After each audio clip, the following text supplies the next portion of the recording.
മറ്റുള്ളവർ എന്ത് കരുതും എന്ന് വിചാരിച്ച് ജീവിക്കാതെ നിങ്ങളുടെ കാഴ്ചപ്പാടിൽ തന്നെ ജീവിക്കുക. നിങ്ങൾ നിങ്ങളായി തന്നെ ജീവിക്കുക. ആവശ്യങ്ങൾക്കായി മാത്രം അടുപ്പവും സ്നേഹവും കാണിക്കുന്നവരെ തിരിച്ചറിയാതെ പോകുന്നത് ആദ്യത്തെ തെറ്റ്. ആളും തരവും നോക്കാതെ എല്ലാവരോടും സത്യസന്ധമായി മനസ്സ് തുറക്കുന്നത് രണ്ടാമത്തെ തെറ്റ്. നമ്മൾ സ്നേഹിക്കുന്നവരെല്ലാം തിരിച്ചും അതുപോലെ സ്നേഹിക്കുമെന്ന തോന്നൽ മൂന്നാമത്തെ തെറ്റ്.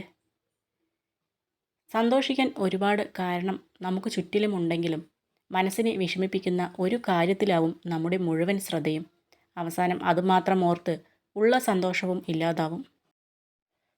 ഒരാളുടെ സൗന്ദര്യമുള്ള മുഖവും ശരീരവും കണ്ട് മാത്രം ആകർഷിക്കപ്പെടുന്ന ആളുകൾ എന്നേക്കുമായി അവരുടെ കൂടെ നിലനിൽക്കില്ല. ആവശ്യങ്ങൾ കഴിഞ്ഞാൽ വെറും കറിവേപ്പിലയായി മാറും. എന്നാൽ നമ്മുടെ ഹൃദയം എത്ര മനോഹരമായതാണെന്ന് മനസ്സിലാക്കാൻ കഴിയുന്ന ആളുകൾ ഒരിക്കലും നമ്മളെ തനിച്ചാക്കി പോകില്ല.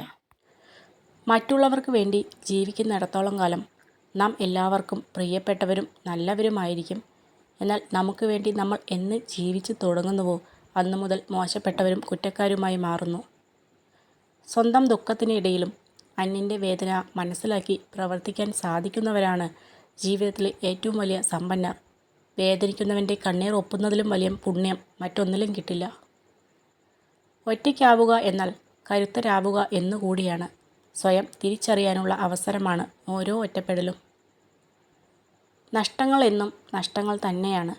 എത്രയൊക്കെ സന്തോഷങ്ങൾ വന്നാലും ചില നഷ്ടങ്ങൾ ജീവിതാവസാനം വരെ നമ്മുടെ കണ്ണുകൾ നിറച്ചുകൊണ്ടിരിക്കും. എല്ലാ തിരക്കും കഴിഞ്ഞ ശേഷം സ്നേഹം പങ്കുവയ്ക്കാൻ കാത്തിരിക്കരുത്. തിരക്കിനിടയിലും സ്നേഹിക്കുന്നവർക്ക് പരിഗണനയും ഇഷ്ടവും നൽകണം. ദേഷ്യത്തിൽ സംസാരിക്കുന്നവർക്ക് അതിലും മനോഹരമായി സ്നേഹിക്കാനുള്ള ഹൃദയമുണ്ട്. പുറമേ ചിരിച്ചുകൊണ്ട് നല്ല വാക്കുകൾ മൊഴിയുന്നവർക്ക് അതിലും മനോഹരമായി വഞ്ചിക്കാനുള്ള മനസ്സുമുണ്ട്. ഉറങ്ങുന്നതിന് മുമ്പ് നിങ്ങളുടെ മനസ്സിലേക്ക് വരുന്ന വ്യക്തിയാണ് നിങ്ങളുടെ ദുഃഖത്തിൻ്റെ അല്ലെങ്കിൽ സന്തോഷത്തിൻ്റെ കാരണം. സമ്പത്തിൻ്റെ പിന്നാലെ മാത്രം പോകുമ്പോൾ നഷ്ടപ്പെട്ടു പോകുന്ന ഒന്നുണ്ട്: സമാധാനം. ഒരു നുണ മറയ്ക്കാൻ മറ്റൊരു നുണ പറയുമ്പോൾ ഒരിക്കലും തിരിച്ചു വരാതെ പോകുന്ന ഒന്നുണ്ട്: വിശ്വാസം. ഇവ രണ്ടും നഷ്ടപ്പെടാതെ നോക്കണം. ഒരിക്കൽ നഷ്ടപ്പെട്ടാൽ പിന്നീടൊരിക്കലും തിരിച്ചു കിട്ടില്ല. അഭിനന്ദിക്കുന്നവരുടെ മനസ്സ് ഏറ്റവും സത്യസന്ധവും വിശാലവുമാണ്. എന്നാൽ സുഹൃത്തിൻ്റെ വിജയത്തിൽ അസ്വസ്ഥനാകുന്നവൻ സ്വാർത്ഥനും അസൂയാലുവുമാണ്. വളർത്താനും തളർത്താനും കഴിയുന്നവരാണ് നമുക്ക് ചുറ്റുമുള്ളത്. വളരുമ്പോൾ അമിതമായി അഹങ്കരിക്കരുത്. തളരുമ്പോൾ പിൻവാങ്ങുകയുമരുത്. സന്തോഷമായി ജീവിക്കുക എന്നതാണ് പ്രധാനം. അല്ലാതെ അത് മറ്റുള്ളവരെ അറിയിക്കണമെന്ന് നിർബന്ധമില്ല.